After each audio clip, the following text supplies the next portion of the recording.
去年新北市一个囡仔开开，那像互年母苦毒到死。警方伫咧移送这案的社工，甲伊扣手铐，佫无早起来，互媒体挖紧咧夹翕，引起社工界反弹。即马检察院是纠正警政署、台北市警察局，抑佫有文山二分局，含且警政署甲法务部伫爱来检讨改进。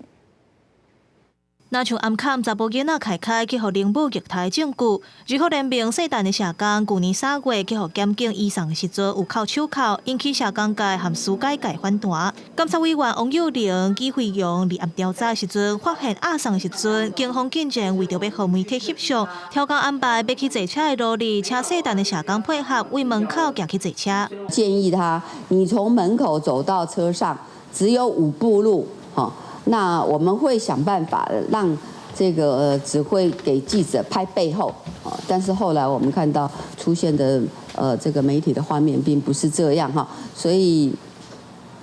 这个诚信社工就很沮丧啊，他觉得他已经社会死了哈。 细陈的社工双手扣手铐，煞拢无查起来，佮有媒体挖过来要采访。监委表示，警方违反戒具实施办法、手铐规范、甲侦查不公开规定。若检察官放弃侦查阶段，合法拘票把关的责任，就是交给你们警方自己判断。那警方呢，就2票齐发，然后就。